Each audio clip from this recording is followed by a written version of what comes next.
Hello everybody, it's Tommy and welcome back to another Creative Sim for the Disney Save. Today we're going to be doing a Bugs Life inspired Creative Sim video, and it'll include Princess Atta, Flik, the Queen, Dot, and the Queen's dog. Now this is a little bit of a weird one, I have to admit, and a very challenging Creative Sim translation. Probably one of my most difficult to date because these are characters that I feel like don't have a ton to go off of in terms of character design.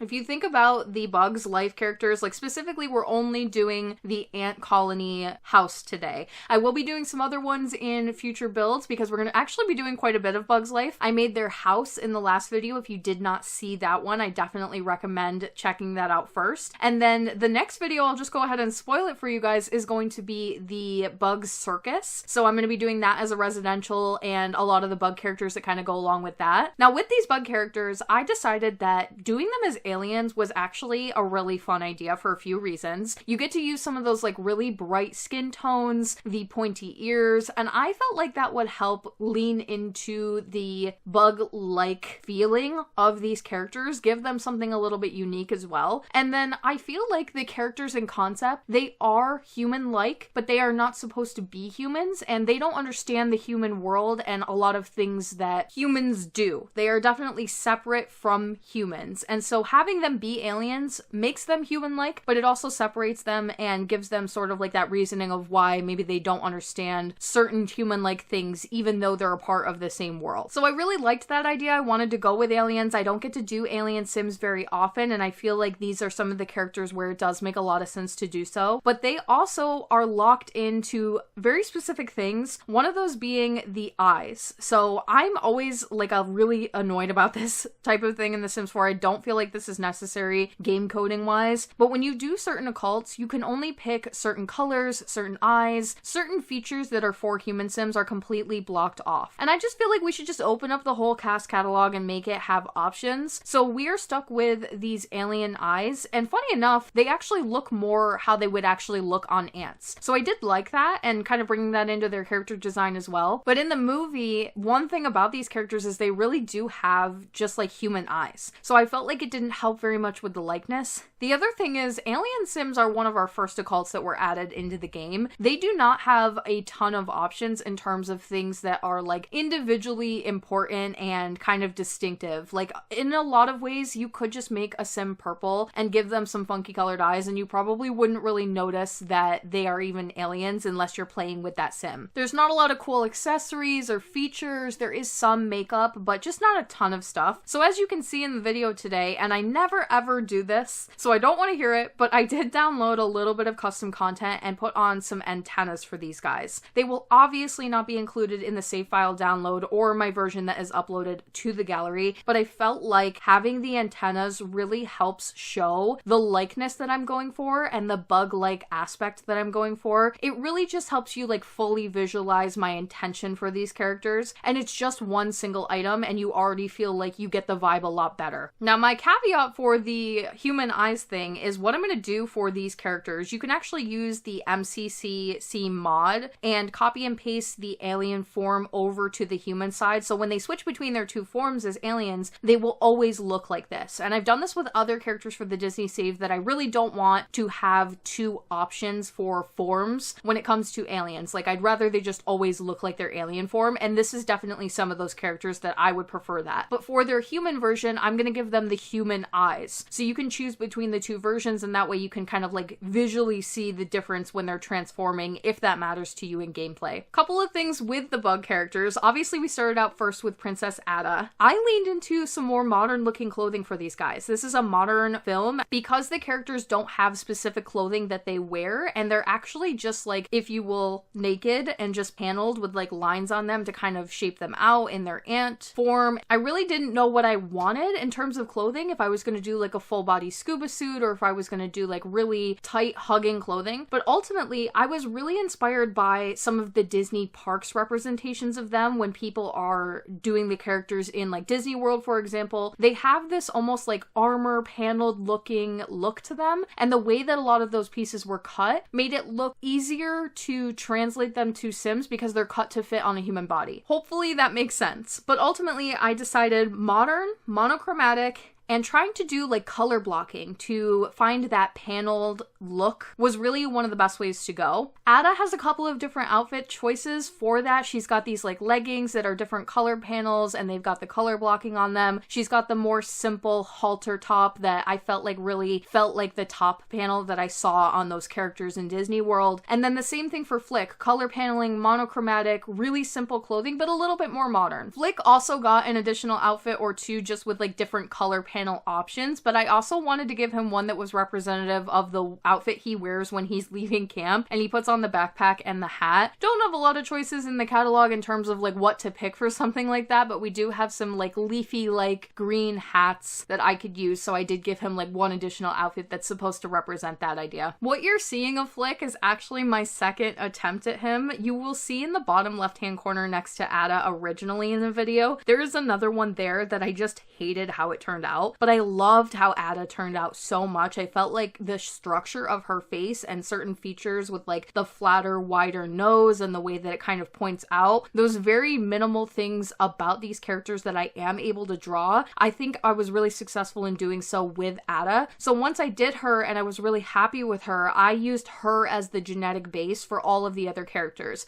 Now obviously Flik and Atta will not be related, but I did use her genetics because I liked the structure so much and I felt like it was very bug-like and it gave some really good details that I wasn't initially able to pull off on that very first version of the Flik that I had created. There is a detail I want to explain with the hair on these guys. So I really didn't know like if I wanted to do hair at all because I really could have just gone bald, and in a lot of ways that would have worked as well. But I did like the idea of drawing in the green hair specifically for Atta because she wears a little green crown, and I knew I wasn't going to be able to give her that crown because we're so limited with those types of options in the catalog, but I liked the green hair on her. I also couldn't do purple hair because we don't have purple hair, believe it or not, in The Sims 4 to this day. I do not know why that is the case, but it is true. So I really liked the green hair because it meant that I could give her something that's more nature-based, kind of leafy, and represents the idea of her crown. And then she's also got those earrings that are bright orange and flower shaped. It kind of ties in a lot of those aspects of like the one item that she does wear. But then when I went to go do Dot, you would think, oh, just also do green hair. And I always forget when I'm making children's Sims that you can't do those funky hair colors unless it's programmed into the individual hair, which is so disappointing. Of course, I would like to do some like really interesting colors, and there's other characters in the future of the save file especially that I feel like really will do well with the colored hair, and I'm not going to be able to pull it off. So how it ultimately ended up working out is Dot has black hair, and it's kind of like what I am headcanonly deciding is the royal transition of hair. So you start out with black, and then as you get a little bit older into that like young adult stage of life, maybe later teen, it'll start to turn green, kind of like that transition. This is specifically for the royals, by the way. And then when you get to the queen, who is much, much older, and you'll see very momentarily here, she's going to have a combination of green and purple